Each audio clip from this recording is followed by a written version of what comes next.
दोस्तों नमस्कार। मेरा नाम अनिल सोलंकी है। मेरे यूट्यूब मंच लाउड जाट वॉइस में आप सबका स्वागत है। दोस्तों, हरियाणा की बेटी मनीषा स्वामी जो एक गरीब बाप की बेटी थी, उसके जस्टिस के लिए हरियाणा के अंदर एक आंदोलन चला। पूरे एक हफ्ते तक, 10 दिन तक लोग अपने घरों को छोड़कर सड़कों पर बैठे रहे, इस उम्मीद से बैठे रहे कि इस बेटी को न्याय मिलेगा, जस्टिस मिलेगा।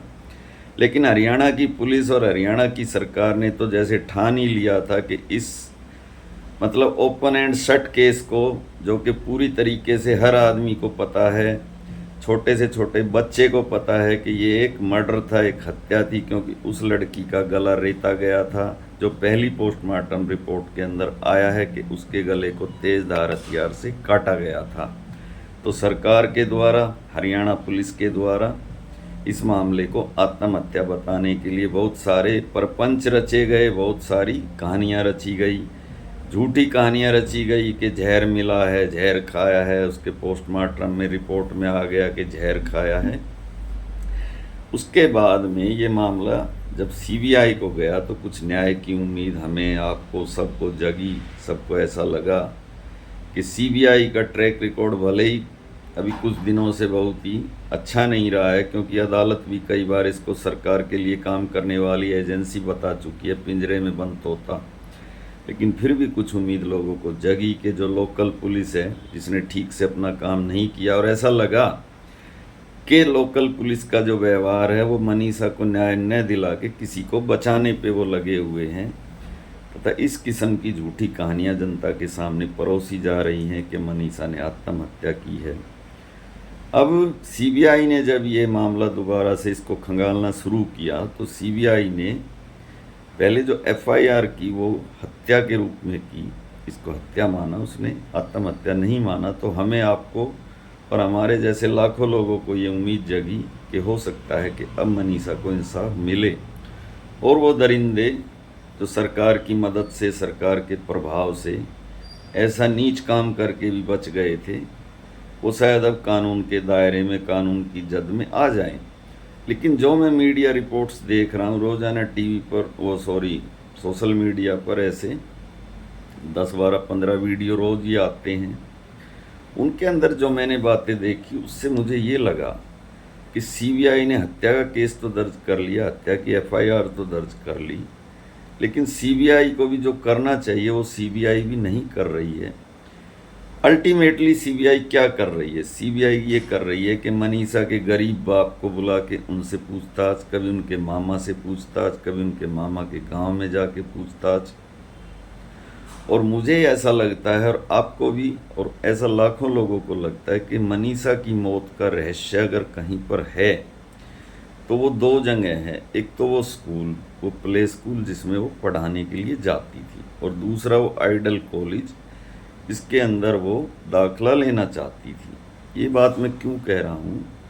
ये बात दोस्तों मैं इसलिए कह रहा हूँ कि एक नई डेवलपमेंट हुई है, एक नई बात पता चली है कि मनीषा अपने घर से अपने स्कूल में जाने के लिए उस आइडल कॉलेज, जो नर्सिंग कॉलेज है, उसकी बस से जाती थी। ये बात अभी लेटेस्ट पता चली है, क्योंकि उसके गांव से कोई बस नहीं जाती थी। और वो जो आइडल कॉलेज है, जहाँ जो इस मामले में सबसे ज़्यादा सस्पिशियस है, उसकी बस में बैठ के वो जाती थी। और वहीं पर उसको किसी ने ये सलाह दी होगी या बताया होगा कि उस कॉलेज के अंदर अभी नर्सिंग के फार्म निकले हुए हैं। और जो उसका आखिरी सीसीटीवी फुटेज है, जिसमें वो अपने स्कूल से और उस कॉलेज तक पैदल जाती हुई नज़र आ रही है, तो ये सारी बातें बिल्कुल क्रिस्टल क्लियर बता रही हैं कि इन्हीं दो जगह के बीच में उसका मर्डर हुआ है। लेकिन सीबीआई की जो जांच का फोकस है वो भी इस तरफ ना होके, और ज़्यादातर उसके परिवार पर ही है, क्योंकि गरीब लोग हैं, गरीब लोगों से पे ज़्यादा प्रेशर होता है।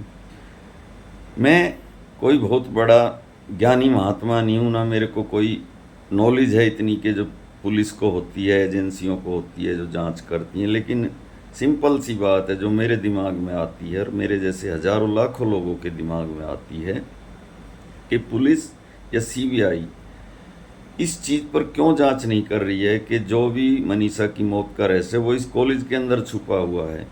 मनीषा का फ़ोन जिस टाइम पे बंद हुआ उसका स्विच ऑफ हुआ। उसके जो पापा ने बताया कि उसका फ़ोन मेरे पास आया था, मैं उठा नहीं पाया शाम को 4-5 बजे। उसके बाद उसका फ़ोन फिर स्विच ऑफ भी हुआ है, रात को एक बार ऑन भी हुआ है, फिर दोबारा से ऑफ हुआ है।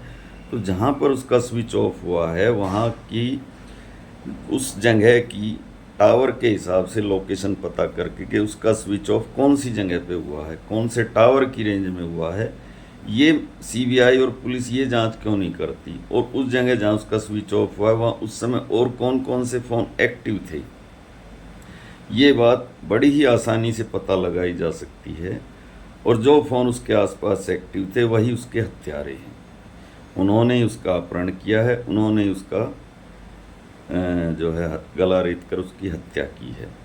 अब बता रहे हैं कि जो गवाह हैं वो भी अपने बयानों से मुकर रहे हैं। जिन लोगों ने ये बताया था कि मनीषा की लाश को कुत्ते नोच रहे थे, जिन्होंने ये दावा किया था, वो लोग भी अब कह रहे हैं कि हमने मनीषा की लाश को कुत्तों से नोचता नहीं देखा, हमने वहाँ कुत्तों का एक झुंड देखा था जो हम पे भौंकने लगे, फिर हमने उनको वहाँ से भगाया। तो ये बात भी अपने आप में शक पैदा करने वाली है कि कुत्ते अगर किसी मुर्दे की शरीर को नोचते हैं तो वो खाली उसके चेहरे को नहीं नोचते हैं, वो पूरे शरीर को नोचेंगे और जहाँ पर ज़्यादा मांस होगा उस हिस्से को नोचेंगे।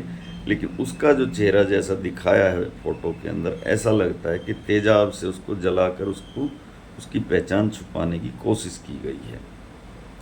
और सारी बातें जो मैं पहले भी अपने वीडियो में बता चुका हूँ कि वो गायब हुई थी 11 तारीख को, उसकी डेड बॉडी मिली 13 तारीख को 36 घंटे बाद।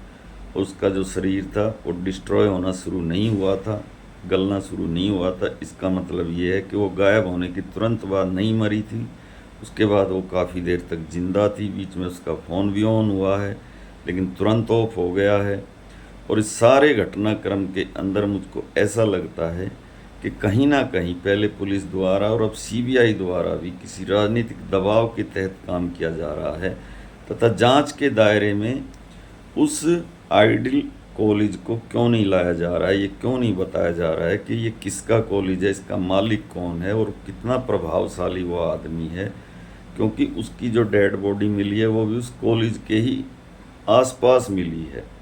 और ये उसने अपने पापा को बताया था कि मैं कॉलेज के अंदर एडमिशन फॉर्म लेने जा रही हूँ, उसके बाद उसका स्विच ऑफ हो गया। तो ये सारी बातों पर सीबीआई को फोकस करना चाहिए और जांच को कानून के दायरे में सही तरीके से करना चाहिए, क्योंकि सबूत तो अब सारे नष्ट हो गए हैं।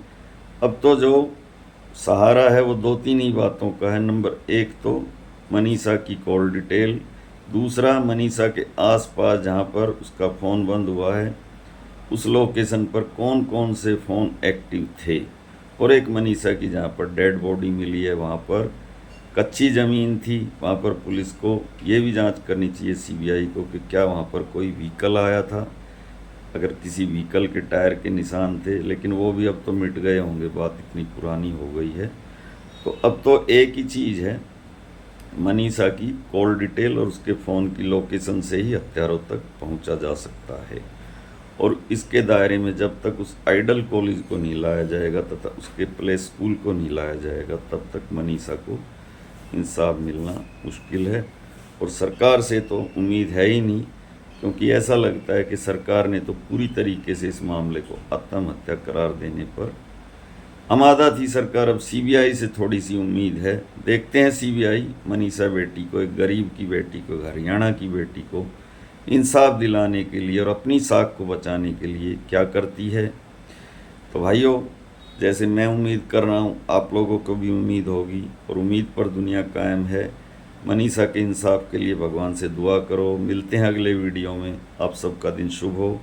मैं आपका भाई अनिल सोलंकी आपसे इजाज़त लेता हूँ। वीडियो को ज़्यादा से ज़्यादा अपने ग्रुप में शेयर करें, लाइक करें, कमेंट करें। जो भाई अभी अभी चैनल से जुड़े हैं वो चैनल को सब्सक्राइब करें। धन्यवाद भाइयों, आपका दिन शुभ हो।